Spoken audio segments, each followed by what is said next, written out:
আমার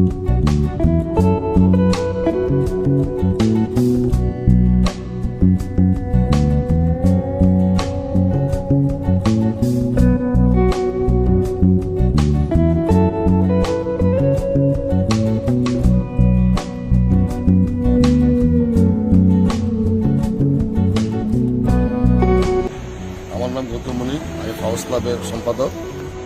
আমাদের এবার পূজার থিম হল রাজস্থানে পদ্মাবতীর যে প্রসাদ, এই প্রসাদ অনুকরণ আমরা করতে চলছি।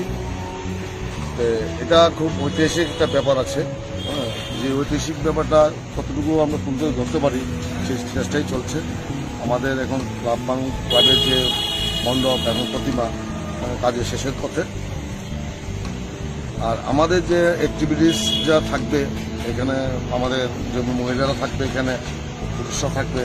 মহিলাদের জন্য আলাদা ব্যবস্থা করা হয়েছে, জলের ব্যবস্থা থেকে শুরু করে আমাদের সিসি ক্যামেরা থাকবে, আলাদা টিম থাকবে, যাতে কেউ অসুস্থ হলে সেই ব্যবস্থা যাতে পরিষেবা দিতে পারি, এদিকে লক্ষ্য রেখে ক্লাব আমরা কাজ করছি।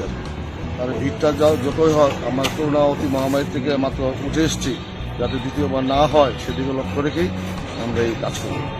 পূজার কয়দিন আগে থেকে স্টার্ট হবে পূজা? আমরা পূজা পঞ্চমী দিনে আমরা উদ্বোধন করব।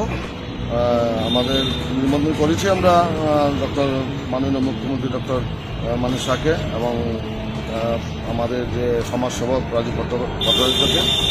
আর এর মধ্যে আমরা 10টা ক্লাবকে আমরা প্রাইজ দিব বিভিন্নভাবে। প্রথম 10টা যে ক্লাব হবে, ছোট ক্লাবের যে বাজেটে পূজা করে, বিভিন্ন থিম নিয়ে আমরা করেছি। 10টা থিম আছে, এই 10টা থিমের মধ্যে 10টাই প্রথম পুরস্কার দেব, এমন ছোট ক্লাবগুলি উৎসাহিত করার জন্য। এটা আমরা সপ্তমীর দিন প্রাক্তন মুখ্যমন্ত্রী শ্রী বিপ্লব কুমার মহাদয়কে আমরা অনুরোধ করব, আমরা নিমন্ত্রণ করেছি। উনি সপ্তম দিন আমরা প্রাইজটা দিয়ে দেবো সন্ধ্যা 6টা থেকে। পূজার বাজেট কেমন? আমাদের পূজার বাজেট এই তো 35 থেকে 40 লাখ, এর মধ্যেই থাকবে। আর আপনার নাম? আমার নাম গৌতম মণি।